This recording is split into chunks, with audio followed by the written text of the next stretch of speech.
एक शब्द है वर्चुअल रैम, जो आजकल खूब सुर्खियाँ बटोर रहा है। क्या आपको इसके बारे में कुछ मालूम है कि इसके क्या क्या फ़ायदे और नुकसान हैं? तो वर्चुअल रैम से जुड़े सभी सवालों के जवाब में हम इस वीडियो में जानने वाले हैं, ताकि आपके मन में कोई कन्फ्यूजन ना रहे। अभी तक तो ये फीचर्स फ्लैगशिप स्मार्टफोन्स में दिया जा रहा था, लेकिन अभी ये फीचर्स बजट स्मार्टफोन्स में भी मिलने लगा है। उम्मीद ये की जा रही है कि आने वाले टाइम में ये कई बजट स्मार्टफोन्स में देखने को मिलने वाला है। तो चलिए जानते हैं वर्चुअल रैम कितनी फ़ायदेमंद है और इसका स्मार्टफोन्स की परफॉर्मेंस पर कितना इफेक्ट पड़ता है। सब्सक्राइब करिए टेकी वीरेन चैनल को और बेल आइकन पर क्लिक करके ऑल पर क्लिक कर दें सबसे पहले नोटिफिकेशन पाने के लिए। आमतौर पर रैम का मतलब समझते हैं random access memory, but virtual RAM, expendable RAM, ये सब जो है ये लोगों के लिए नए हैं। तो ये सब जानने से पहले हम जान लेते हैं कि रैम का एक्चुअल यूज़ क्या होता है, क्या होती है रैम।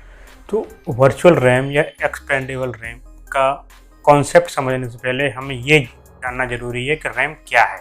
बात अगर स्मार्टफोन्स के रैम की जाए तो यह एक वॉलेटाइल मेमोरी होती है जो अनस्टोरेज टाइप से फास्ट होती है। जब भी हम स्मार्टफोन्स में किसी ऐप को ओपन करते हैं तो ये एक प्रोसेस होता है और इस प्रोसेस को बैकग्राउंड में रैम में ही स्टोर किया जाता है, और जब तक ये ऐप ओपन रहता है उस समय तक यह फिजिकल रैम में ही स्टोर रहता है। और यही वजह है कि जब आप किसी भी ऐप को ओपन करते हैं तो ये बिना देरी करते हुए ओपन हो जाता है।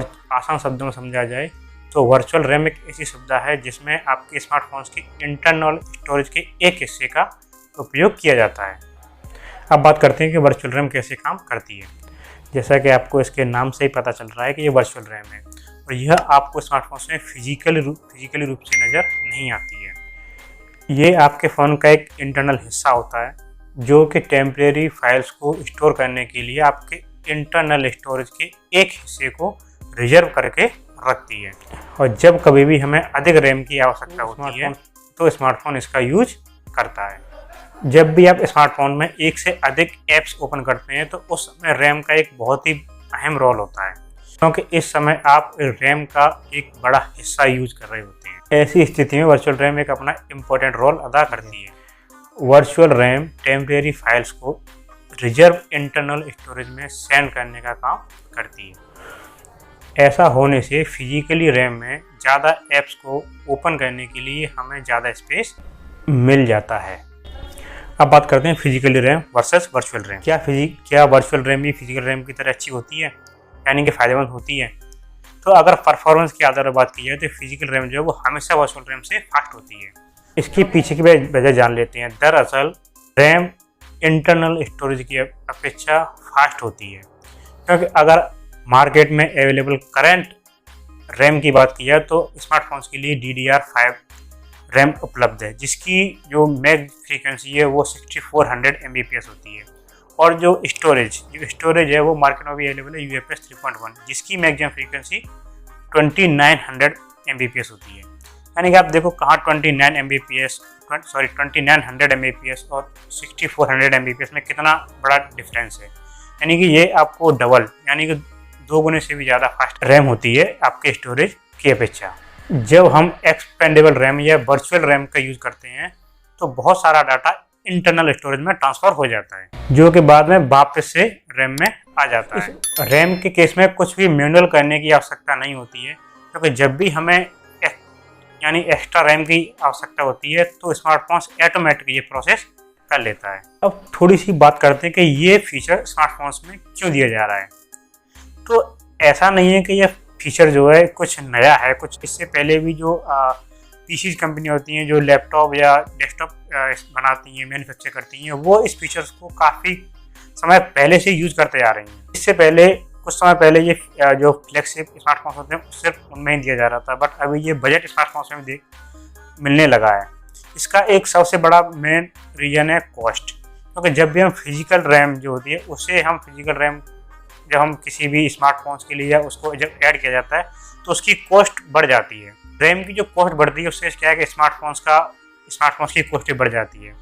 तो इससे क्या है कि कंपनियों को थोड़ा कंपटीशन करना मार्केट में आजकल आपस में थोड़ा सा टफ हो जाता है। तो इसके चलते कंपनी इस वर्चुअल रैम का उपयोग कर रही है, जिससे क्या है कि आपको कम बजट में, कम प्राइस में, कम कॉस्ट में आपको ज़्यादा से ज़्यादा रैम और दी जा सके। क्योंकि पहले की बात करें तो 4 GB रैम जो है एक कॉमन यूजर के लिए बेस्ट एंड एनफ होती थी। लेकिन आजकल क्या है कि हमारी जब से 4G इंडिया में आया है और टेक्नोलॉजी थोड़ी अपग्रेड हो रही है, तो लोगों की जो डिपेंडेंसी है वो स्मार्टफोन्स पर ज़्यादा बढ़ गई है। जो कि इतना लैपटॉप या डेस्कटॉप या इन पे इतना हम यूज करते हैं, ज़्यादातर में सारे एप्लीकेशन, सारे जो कुछ करना होता है फटक से अपना वो स्मार्टफोन हाथ में लिया और अपना जो भी काम है फटाफट किया। तो इसके लिए जब हमारी डिपेंडेंसी ज़्यादा बढ़ रही है तो जैसी बात है हमें हमारे जो स्मार्टफोन है उसको थोड़ा सा तेज़ होना पड़ेगा। तो इसलिए कंपनियां कम बजट में आपको ये ज़्यादा फीचर्स और ज़्यादा फैसिलिटी के लिए ये कदम लिया जा रहा है।